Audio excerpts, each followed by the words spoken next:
Welcome to Kanishka IAS. Sir, ఇప్పుడు మనకు group 1 ర్యాంక్లో చూస్తే చాలా ఫ్యాక్టర్స్ ప్రభావం చూపే అవకాశం ఉంది. ముఖ్యంగా ఏ ఫ్యాక్టర్స్ గ్రూప్ 1 ర్యాంక్ మీద ప్రభావం చూపించబోతున్నాయి అంటారు? తెలంగాణలో తొలి గ్రూప్ 1 అధికారులు కావాలని కలలుగంటున్న యువతి యువకులందరికీ కూడా అభినందనలు. ముఖ్యంగా రాష్ట్రం ఏర్పడిన తర్వాత ఇది తొలి నోటిఫికేషన్. అంటే ఒక రకంగా చెప్పాలంటే ఒక 10 సంవత్సరాల తర్వాత నోటిఫికేషన్ చూసింది రాష్ట్రం ఏర్పడ్డా.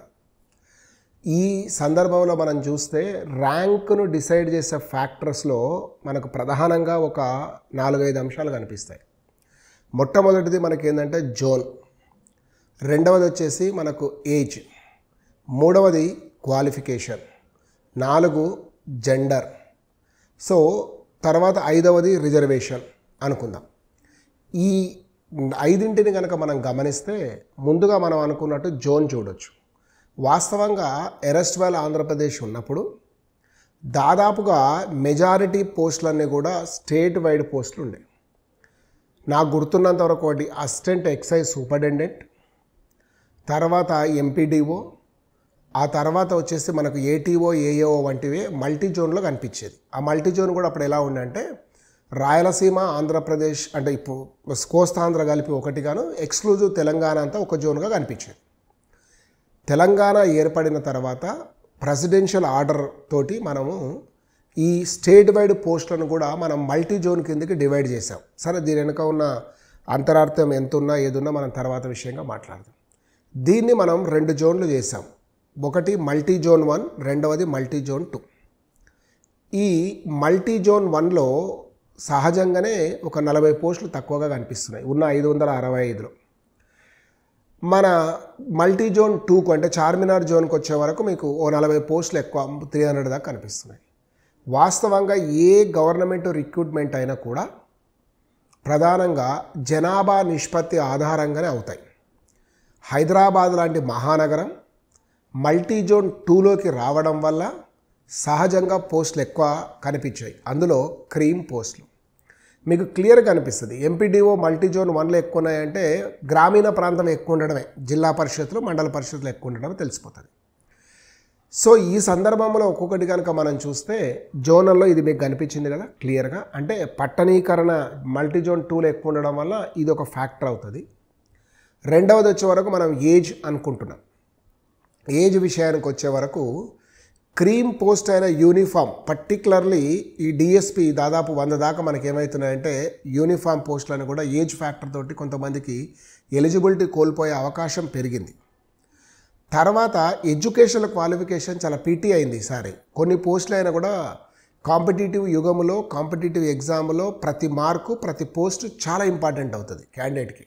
కొన్ని సంవత్సరాల శ్రమలో చిన్న క్వాలిఫికేషన్ తోటి మిస్ అవ్వడం కొన్నిసార్లు అతియోశక్తి అనిపించింది. ఎక్కడ అంటే పాత ఆంధ్రప్రదేశ్ అంటే ఎరెస్ట్వైల్ ఆంధ్రప్రదేశ్ ఉన్నప్పుడే ఏటీఓ ఏఏఓ పోస్టులకి ఎకనామిక్స్, మ్యాథమెటిక్స్, స్టాట్స్, కామర్స్ అడిగినప్పుడు అరే నేషనల్ లెవెల్లో Indian revenue service, Indian railway account service, Indian defence account service కూడా జనరల్ డిగ్రీతో ఇచ్చేటప్పుడు ఇక్కడ ఎందుకు స్పెషల్ అని కొంచెం బాధ వేసేది. ఎందుకంటే ఆ పోస్ట్ కోల్పోయిన వాడికి తెలుస్తుంది.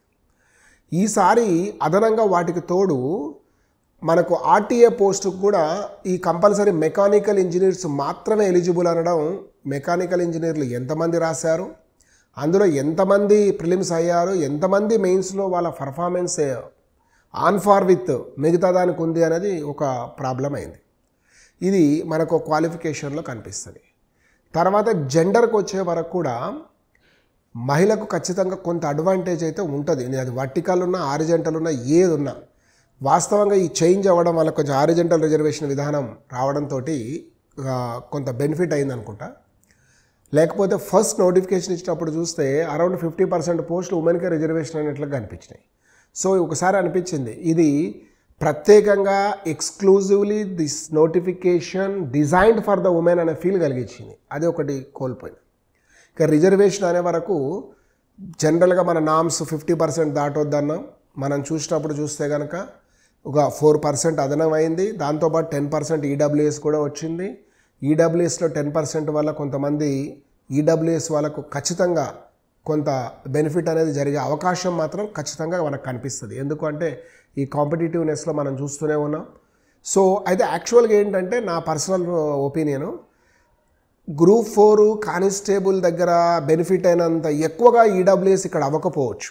దానికి వేరే చాలా సోషల్ ఎకనామిక్ పొలిటికల్ ఫ్యాక్టర్స్ అన్నీ కూడా కనిపిస్తాయి మనకి. బట్ 1 or 2 మార్క్స్ బెనిఫిట్ మాత్రం సర్టన్లీ ఉంటుంది. అది మాత్రం మనం తీసేయలేని, కాదనలేని సత్యం అని చెప్తాను నేను అది. సో ఇది మనకు ప్రధానంగా కనిపించేటివి. దీని మీదనే మీ ర్యాంక్ అనేది డిసైడ్ అవుతుంది. మరొకసారి తొలి గ్రూప్ 1లో ర్యాంకులు సాధించబోతున్న అభ్యర్థులందరికీ కూడా కనిష్క ఐఏఎస్ తరపున అడ్వాన్స్ కంగ్రాచులేషన్స్ అని చెప్తున్నాను. ప్రతి నిమిషం కూడా మీకు ఉత్సాహంగా ఉండొచ్చు, కొంత ప్రెషర్గా కూడా ఉండొచ్చు.